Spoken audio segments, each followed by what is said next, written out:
Hello बच्चों, जिन बच्चों को 2026 में बिहार बोर्ड क्लास 10 से एग्जाम देना, उनके लिए हर एक चैप्टर के मैंने सारे लेक्चर बनाने का सोचा है। उनमें से सबसे पहला लेक्चर होगा बच्चों कि रासायनिक अभिक्रिया एवं समीकरण। इसके जितने भी पिछले सालों में क्वेश्चन आ चुके हैं, मैं कोशिश करूंगा सारे क्वेश्चन को 1 बाय 1 करूं और जो इंपॉर्टेंट क्वेश्चन है नेक्स्ट ईयर के लिए उनको भी हैंडल करूं। साथ में इस चैप्टर में जितने सारे कॉन्सेप्ट हैं वो सारे कॉन्सेप्ट को आपको समझाऊं, ताकि आपको 11th में अगर साइंस रखनी हो या उससे आगे पढ़ाई करने हो तो आपको दिक्कत ना हो।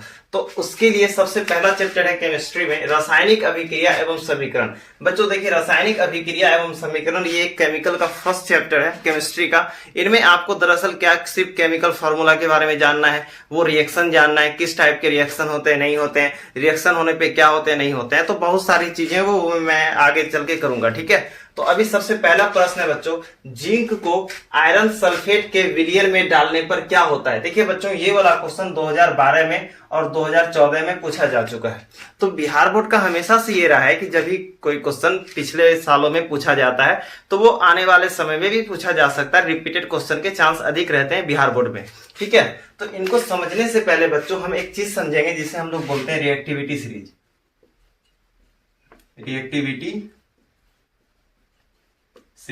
देखिए बच्चों, रिएक्टिविटी सीरीज में क्या है कि जितने सारे यहाँ पे आपको ये केमिकल मतलब एलिमेंट दिख रहे हैं, जितने भी सारे एलिमेंट हैं, तो ये एलिमेंट के कुछ गुण हैं। जैसे ये कितने ज्यादा रिएक्टिव है, क्रियाशील है, कितना ज्यादा किसी से ये रिएक्शन कर लेगा, उसी को क्रियाशील और इंग्लिश में रिएक्टिविटी कहते हैं। तो बच्चों देखिए, सबसे नीचे है अभी आपका गोल्ड, उसके ऊपर है Ag, उसके ऊपर है Hg। मतलब ये है, अगर आप जैसे जैसे ऊपर जाओगे, मतलब ये इस Au से ज्यादा Ag जो है ये क्रियाशील है, Ag से ज्यादा Hg क्रियाशील है, Hd से ज्यादा आपका Cu क्रियाशील है, ठीक है। लेकिन अगर आप नीचे की ओर आओगे, K के नीचे Na, मतलब K से कम है Na, Na से कम है Ca, ये आपका डाउन में है, और जैसे ऊपर जाओगे ये आपका हाई में है, ठीक है। तो आप यहाँ पे क्वेश्चन को एक बार फिर से पढ़ो, जिंक को आयरन सल्फेट के विलियन में डालने पर क्या होता है।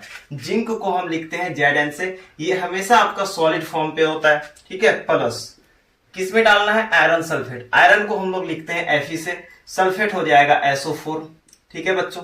आयरन सल्फेट के विलियन में डालने पर क्या होता है, आयरन सल्फेट हमेशा एक्वस फॉर्म पे होता है, तो ये AQ लिख के यहाँ पे ब्रैकेट कर देंगे, कोई दिक्कत क्या, एरो देना है ना। विलियन में डालने पर क्या होगा, अब जो ये प्रोडक्ट बनेगा, यहाँ पे जो प्रोडक्ट बनना है वो प्रोडक्ट में क्या होगा, दरअसल क्वेश्चन का यही कहना है कि जिंक को जब हम आयरन सल्फेट में डालेंगे उसके विलियन में मतलब घोल में, तो डालने पर क्या होगा। दरअसल देखिए, जिंक है यहाँ, हमें आयरन सल्फेट के घोल पे डालना है, तो यहाँ पे जिंक ढूंढते हैं, जिंक है कहाँ, यहाँ पे आपका जिंक है। चलो अब Fe ढूंढते हैं, Fe कहाँ पे, Fe आपका यहाँ है। तो अब आपको समझ में आ रहा होगा, जिंक जो है Fe से ज्यादा क्रियाशील है और Fe जो है जिंक से कम क्रियाशील है। इसका मतलब ये है, केमिस्ट्री में जब भी कोई अधिक ताकतवर होता है तो वो कम ताकतवर को हटा देता है। ये हमेशा याद रखिएगा, केमिस्ट्री का ये रूल है। तो हम क्या करेंगे, फिर से इसको लिखेंगे ZnS प्लस FeSO4, ठीक है।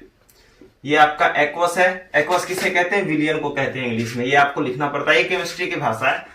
एरो देना है आपको, क्या बनेगा, कुछ नहीं, आपको ऐसे लिखना है ZnSO4, क्या बन जाएगा प्रोडक्ट में, ZnSO4। तो ये Fe कहां गया SO4 से, क्योंकि ये इसको हटा दिया, विस्थापित कर दिया, ठीक है। तो अब आपका साइड में कौन बचेगा, साइड में आपका Fe बचेगा जो कि सॉलिड फॉर्म पे होता है, और ये जिंक सल्फेट क्या फॉर्म पे होगा, विलियन, जो कि AQ से हम लोग इसको डिनोट करते हैं।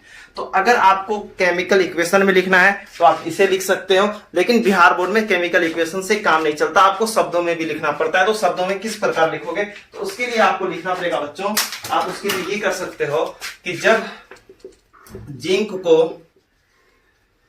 क्या है, आयरन सल्फेट, जिंक को आयरन सल्फेट के बच्चों के विलियन में डालने पर क्या होगा, जिंक को आयरन सल्फेट के विलियन मतलब AQ, विलियन पर डालने पर जिंक आयरन को, किसको, आयरन को, जिंक किसको विस्थापित किया, आयरन को ना, जिंक आयरन को विस्थापित कर देगा, क्या कर देगा, विस्थापित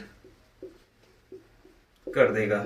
ये आपको लिखना पड़ेगा बच्चों, ये आप हर्षय दुर्गे पे ध्यान नहीं दो, बट ये आपको लिखना पड़ेगा शब्दों में, क्योंकि बिहार बोर्ड शब्दों को भी देखते हैं, इस वजह से आपको ये लिखना पड़ेगा। ठीक है बच्चों, तो ऐसे ही जितने सारे क्वेश्चन है जो इंपॉर्टेंट रहेंगे आपके बोर्ड के लिए, मैं हमेशा वो सब क्वेश्चन लाऊंगा। तो फिलहाल के लिए आप चाहो तो इसके स्क्रीनशॉट ले लो, क्योंकि इससे बहुत सारे क्वेश्चन बनते हैं। इनफैक्ट काफी सारे इन पे ऑब्जेक्टिव बेस्ड क्वेश्चन रहते हैं बिहार बोर्ड में।